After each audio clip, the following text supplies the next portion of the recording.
Welcome to Deer University, the podcast of the Mississippi State University Deer Lab. I'm Bronson Strickland. And I'm Steve Damaris. We're both lifelong hunters, deer biologists, professors of wildlife management, and co-directors of the MSU Deer Lab. We explain the latest research, including our own work and that conducted elsewhere. So if you're interested in deer biology and management, this is your podcast. Every decision you make is a step in your management program, and we give you the knowledge to make every decision count.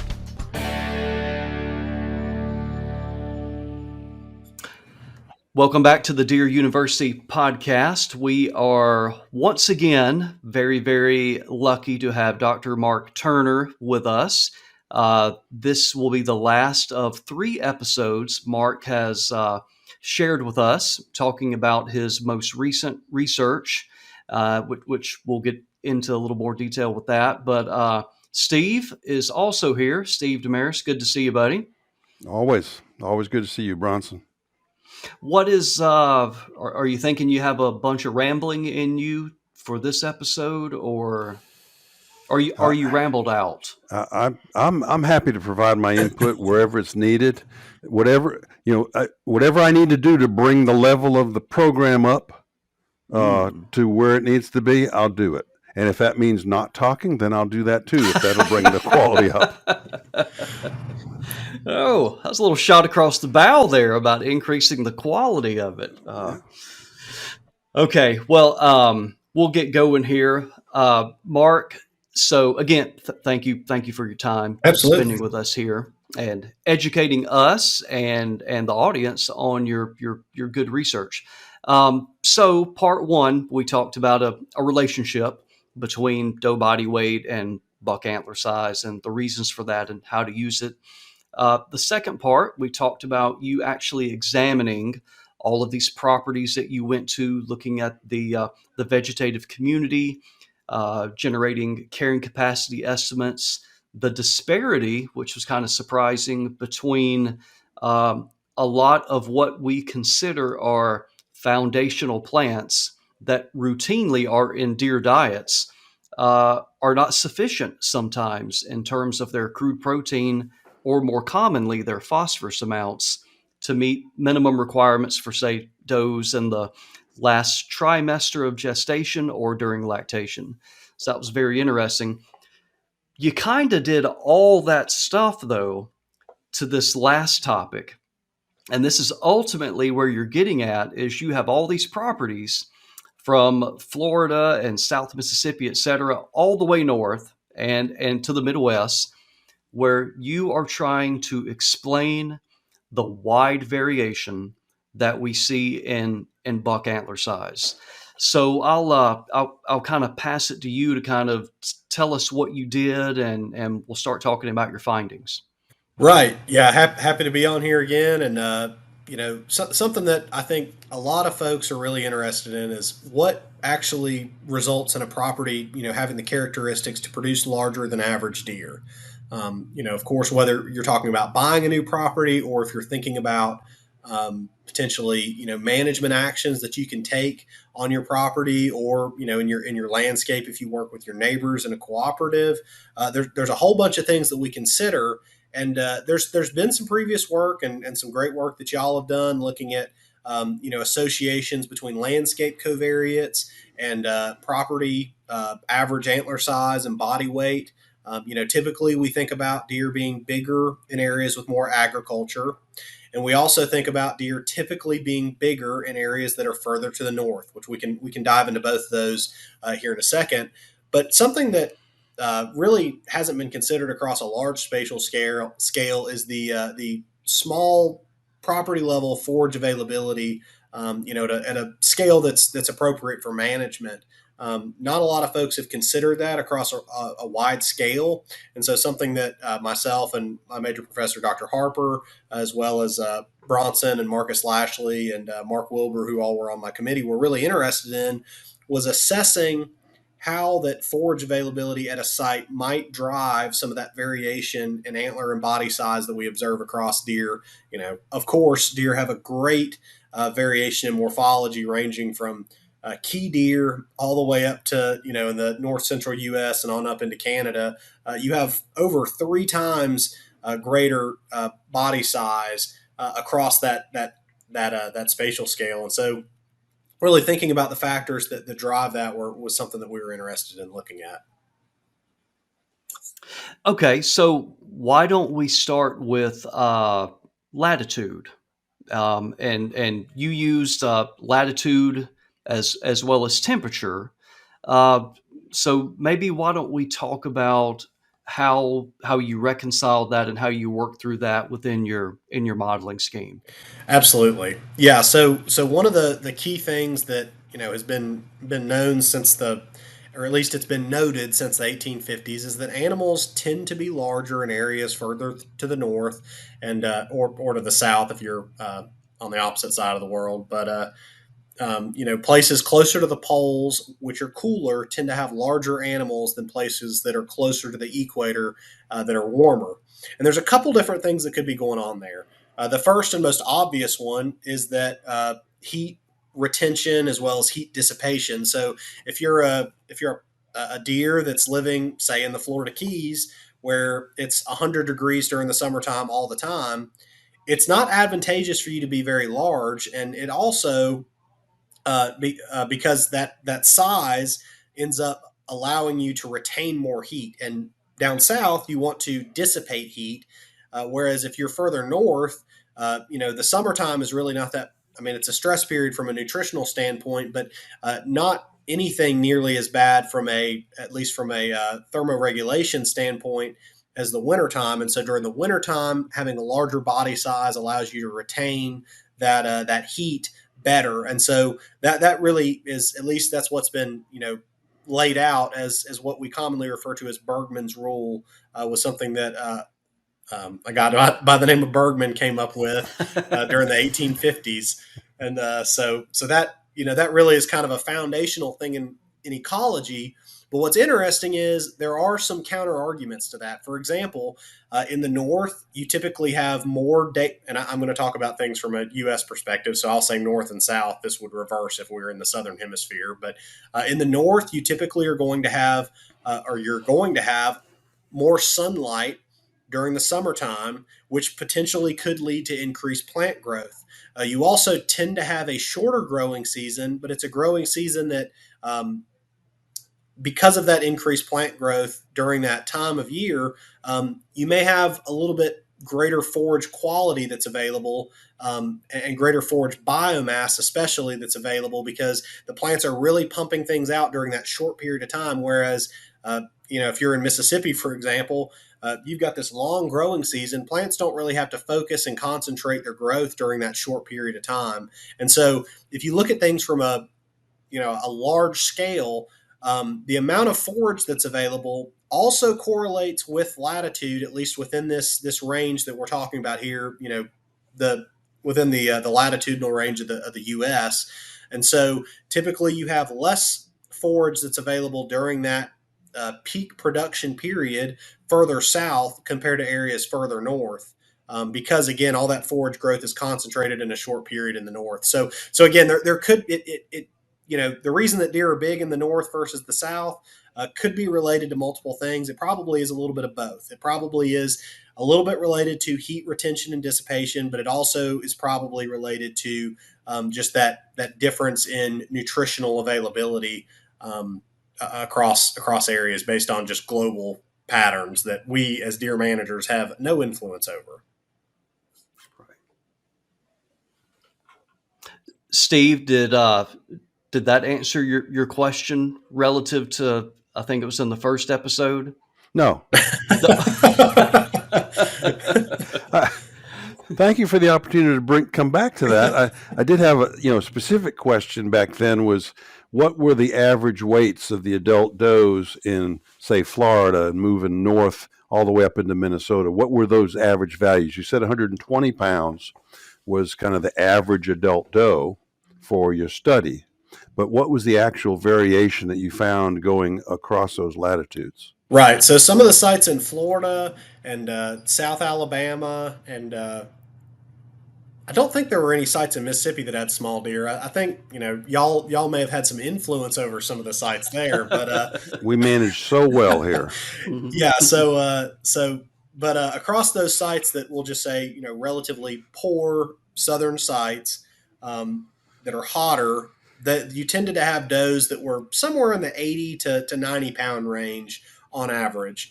The sites that had a lot of forage availability that also, of course, tended to be further north and in more agricultural landscapes, such as in Minnesota, as well as at a couple sites in New York that also were dominated by agriculture.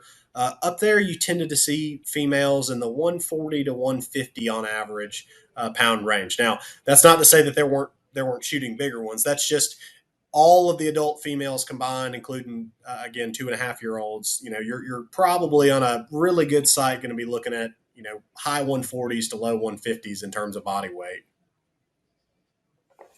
Mark, were those observations or were those averages? Those were averages. So in terms of like the actual size of deer that were on these properties, there certainly were some deer in the southern sites that were, and I say southern loosely, the Gulf coastal plain sites that you would have seen some females that would have been in the 70 pound range, and I may have even had a couple that were 60 pounds. Whereas the Minnesota side, I think they had one female that was at least 170, I believe. So, there's a lot of variation there. I mean, you're talking about twice as large of deer, not necessarily on average, but in terms of observed size on a property. Yeah. So essentially, Mark, from your study, this is one of those cases where you document this. You know this is going on. It's really not the point of your study, but you have to control for it Ex- with your study design and your modeling, et cetera. Exactly. And so what we found in terms of just temperature, which temperature correlates very closely with latitude, of course.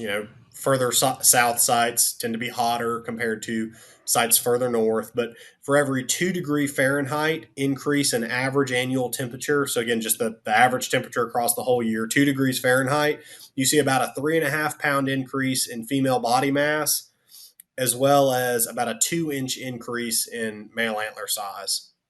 So you see that the female body mass does get larger a little bit faster than antler size does on average. Steve, follow up?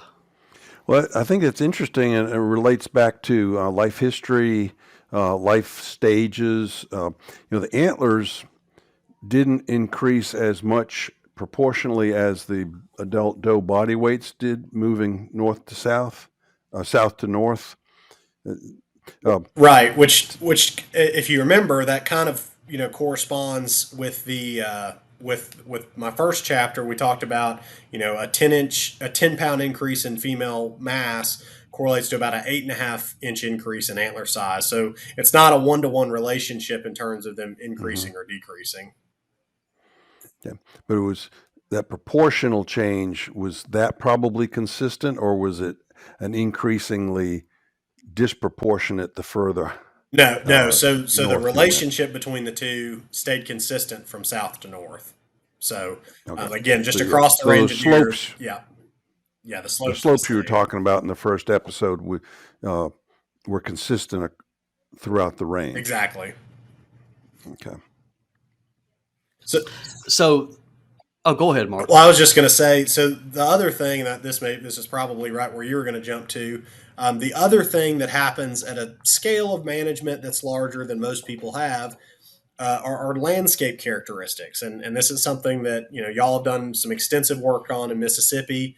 Showing the relationship between, especially things that are positive for deer size, such as row crop agriculture. Specifically things like soybeans.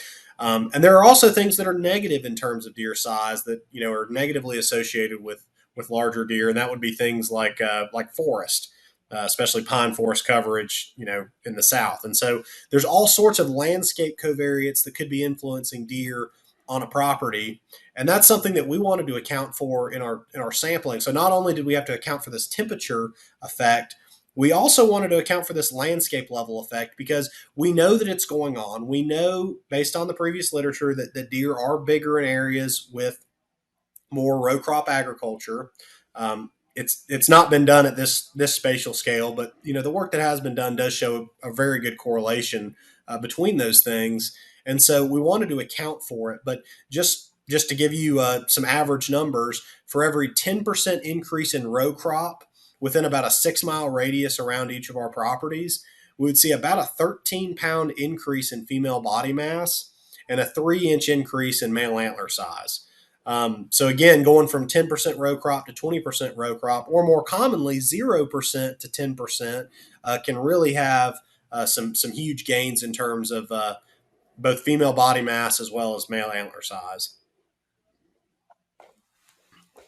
Steve, I don't know if you remember this, but and kind of Mark, what you're referring to as well here is, you're looking essentially at North America or the United States, and the breadbasket meat being the Midwest, and you kind of have this really big picture coverage of row crop agriculture. But then even within a region, so even within Mississippi, we see this big regional effect in our Delta region.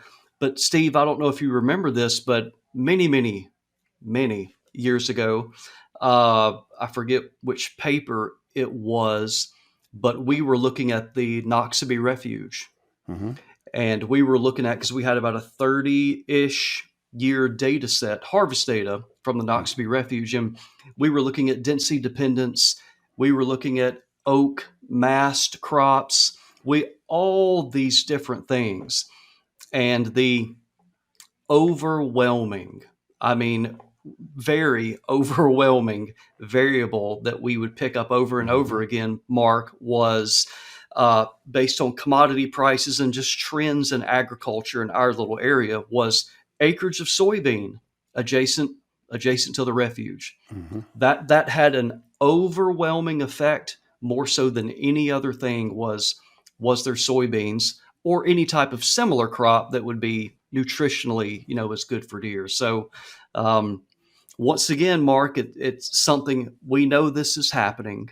Um, we know that agriculture is a big positive influence on deer, but it was something that you had to control for in your study. You wanted to document it first and quantify it, but then also control for it.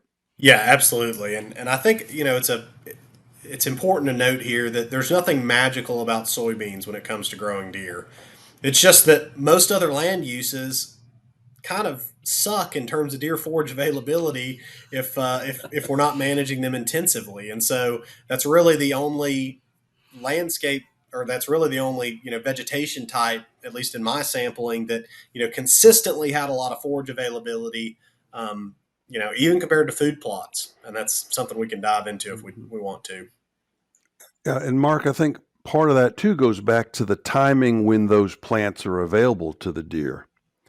Summertime, and we talked about previously about the importance of summer as a potential limiting season in particularly southern deer, but I think it's important in northern deer populations also that that those agricultural crops are available, and when they're available nearby during the summertime, you see a really positive impact in these indices of herd health, body mass, and lactation rate, and variables like that. Absolutely. And so, one of the things that I think's come out of this is, it goes without saying, but if you're looking to buy property and you have a choice, perhaps buying the one that's in a more agricultural region is going to be beneficial, which, no shock to anyone that's looked at, hunting property in the Midwest.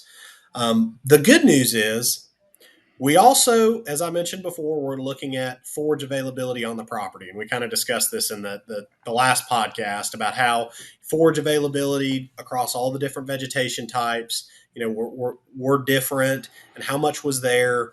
And then we were attempting to correlate that with deer size. So after we account for the effects related to either the area of the country, whether you're in the north or you're in the south or you're in the mid latitude, and then we also account for the landscape effect of row crop, there is a positive effect of deer forage availability on both females and males at the property level. So that is a big positive take home, and it interestingly doesn't take as much nutrition to change things as you might expect. And so, without getting too far into the weeds here, we looked at crude protein and phosphorus nutritional carrying capacity estimates. As I mentioned before, phosphorus tended to be more limiting, and as we would expect based on that result, it actually tended to correlate better with the size of deer that was on these properties. And so, essentially, assuming that we're collecting plants that all meet the phosphorus requirements, which, as I mentioned before, is not the case, but if we just think about the plants that meet that minimum nutritional requirement, if we can increase the average forage availability on a property by about 38 pounds, that correlates with with having about a pound heavier does.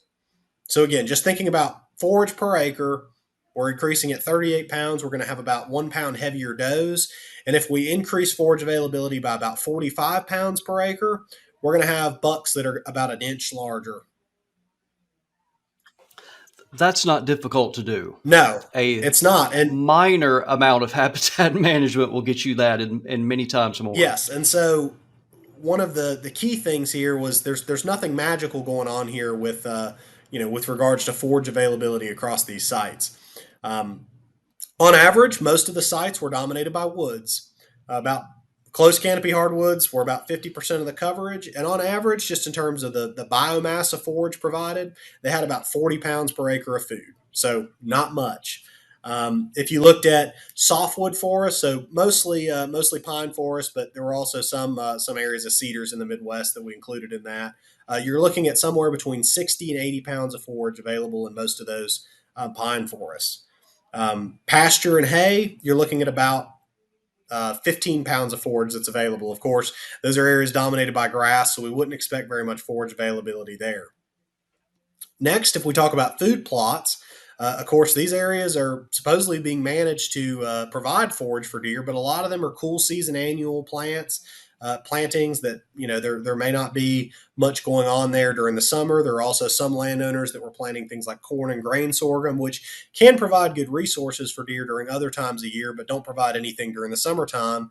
On average, those were only actually providing about 130 pounds of forage per acre.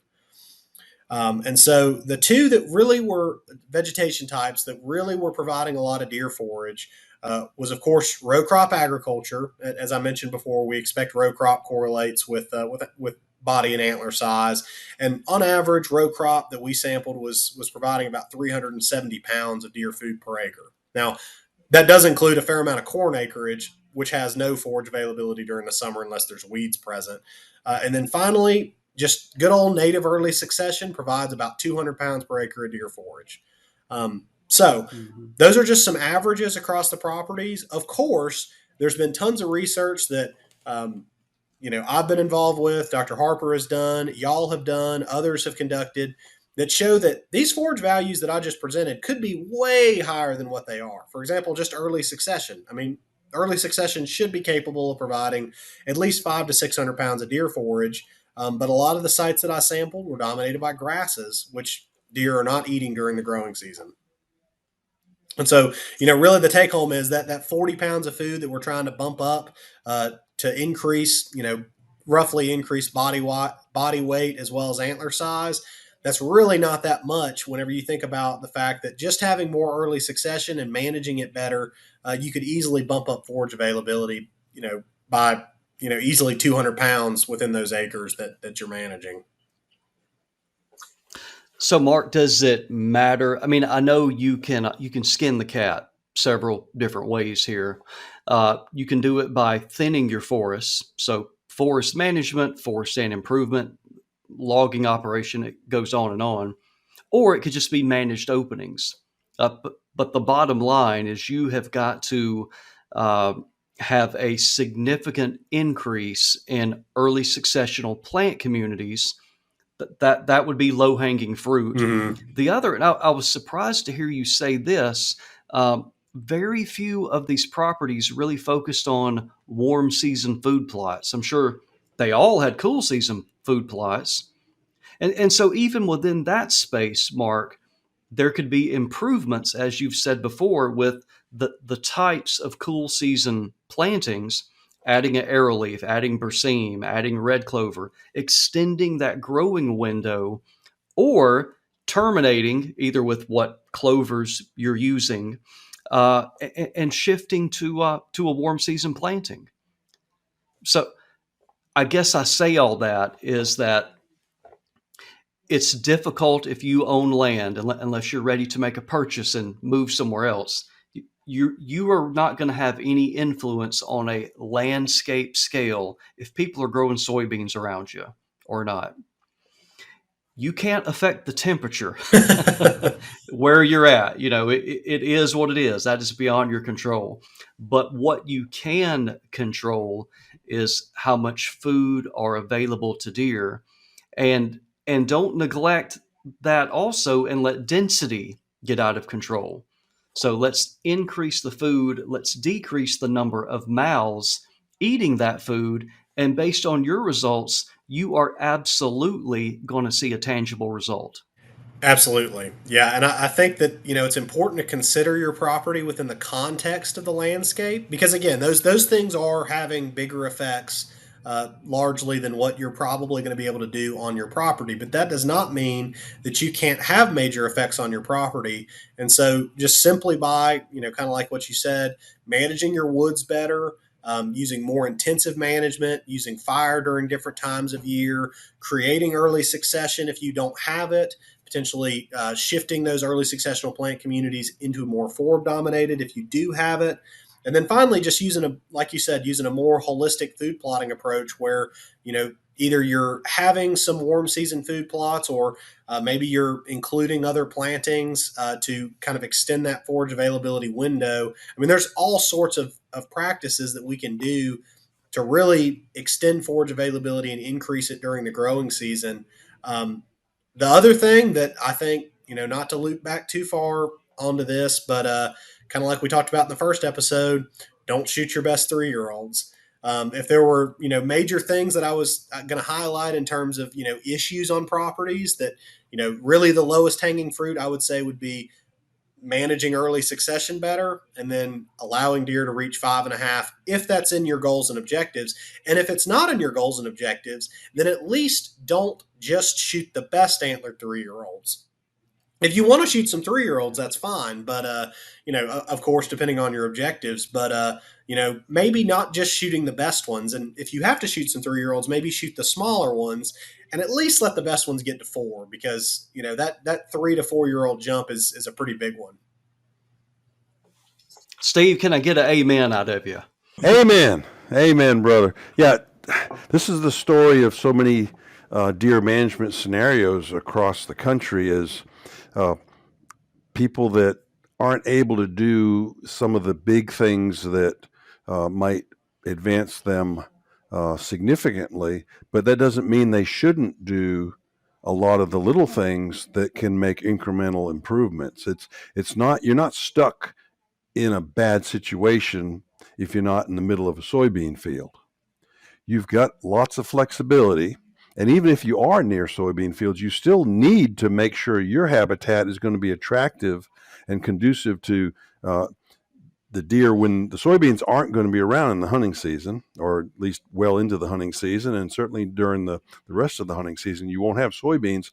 So you have to make your habitat meeting the needs of the life stage at that time, what they need, and also including cover to protect against overharvest. So there's a lot you can do, and even in the lower quality regions where you don't have agriculture, you can still make major advances. Some of our pine management, mid-rotation pine management studies have shown a 9-fold increase in nutritional carrying capacity with thinning, selective herbicides to remove low quality hardwoods, and then prescribed burning to promote forb production. And so, our listeners have things that they can do. It's not a lost cause if you don't have a lot of ag land. You could fix the lowest holes in the bucket. I like that analogy about deer management, fixing the the lowest holes in the bucket, and those can be things that are very meaningful to you, that you can fix that hole. You have several holes most people can fix if they start doing the right things. Yeah, and I think one thing that may be of interest just to note is um, these were all properties where deer hunting was listed as a primary or a secondary objective. So, um, if you're sitting in the Gulf coastal plain and you're like, man, I love hunting, I love this property, but I just can't ever compete with some guy in the Midwest. Well, that's true. You're not wrong on that, but even the best properties in terms of the biggest deer, of course, I just presented average forage availability values, but a lot of those are just having large deer because of the landscape. And so because of that landscape level forage availability that they're blessed with, they're going to have larger deer regardless of what management they're doing. But it's not because of some great management that's ongoing on the property, at least not in all cases. I don't want to discourage folks from doing management, because again, these were all places that were interested in deer and deer hunting, and most of them were owned primarily for hunting. And despite that, they still on average relatively limited forage availability. And so there's a lot that even the best properties can do to increase forage availability. Yeah, and that some of the states that are kind of known for really big deer that also have a lot of ag crops have a very, very low hunting pressure that's regulated that way.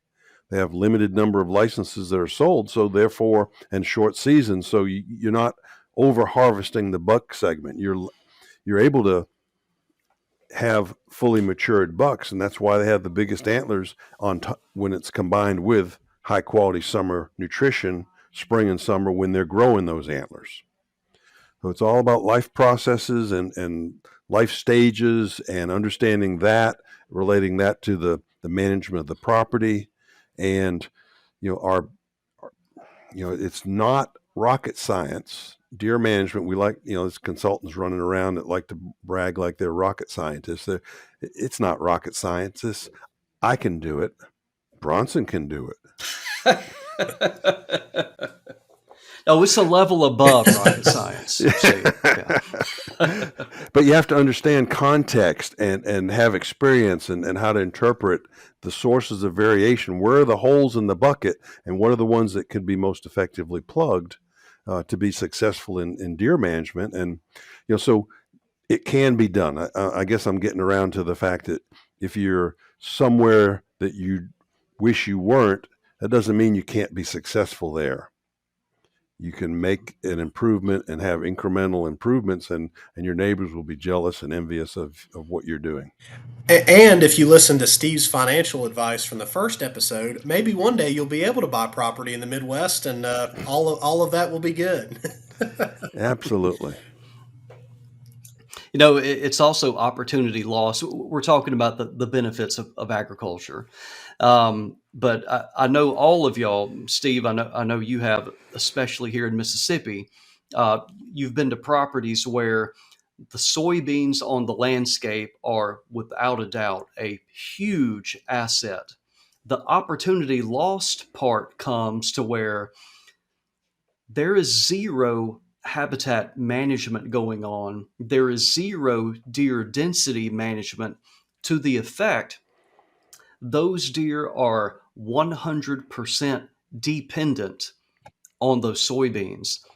And some of those landowners or hunting clubs are failing to realize they could take another big jump if they would manage the habitat and lower the deer density. And so literally it's once those soybeans are taken off the fields, there is very, very little for those deer to eat. So what a lot of them are doing now, very, very expensively, they're supplemental feeding at that time. And that is a solution. So that is, of course, adding nutrition. But the low hanging fruit that we all here see is take a little bit of time and manage your habitat, and you would see another big jump in your deer quality. Absolutely. Even in our best soil resource region, in the Delta, when we did our environment versus genetic studies and brought deer in from the 3 regions and fed them adequate nutrition, optimum nutrition for 2 generations, even the Delta deer got bigger. So just because the Delta deer are kind of, I suppose, gold standard because there's lots of soybeans around the Delta, they're not meeting their genetic potential for body and antler size, because even with the soybeans, it's not meeting the needs of the deer's potential, what they could be. So fixing what you can fix with and without soybeans, you can still make a lot of ground. You improve a lot of your ground by doing something where you can manipulate. Yeah, I think that's a huge take home because, like, kind of like y'all were talking about in the Delta. There's also a lot of the properties that I sampled in Iowa, Illinois, you know, northern Missouri. There were a lot of places that were producing relatively large deer, but the native habitat quality was pretty limited, and so those deer are not certainly not meeting their potential based on forage limitations during other times of the year. And I think there's a lot to be said about improving things even in those best environments, because it's easy to point to places covered in pine trees and say, well, of course forage availability is limited, but if you really get out of the truck and walk around and don't just gloss over all the bean fields everywhere, a lot of the Midwest forage availability could be improved greatly. That deer definitely have limitations there that they're keeping them from meeting their potential in a lot of areas. So, Mark, I got to ask you a question here. Um, if you are free to, if you're comfortable answering this, but I'm sure with all of these properties you went to, either a landowner or a property manager came and visited with you, maybe not in the field while you were actually sampling, but to and from. And I feel confident at least one of them said, "What do you think?" How did you broach the topic with them that it's not very good? How did you break that to them? Well, I think you can look at it two ways. You can look at it as this is terrible and things are all is woe. But most places had a couple of spots that had pretty good forage availability. It wouldn't have been across the whole property, but there may have been a few areas that they'd been managing intensively, and it just comes down to increasing coverage of those areas. It's not necessarily about trying to manage for one specific plant type, or even it doesn't even have to all be managing for early succession or managing for open woods. The actual way that you get more forage can vary. The thing I always just came back to was there's a couple of real quick things that you can do to increase forage availability.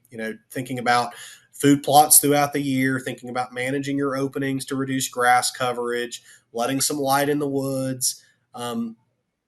There's that again. It can be kind of tricky in navigating that, and I know y'all have worked with a lot of landowners, and folks are proud of what they have, but the reality is nobody is where they want to be. I have a family property in North Carolina that I'll go to pretty frequently as I have time, and this most recent time I pulled up, and man, I got Bermuda grass spreading across native early succession. I got some sericea that I got to spot spray.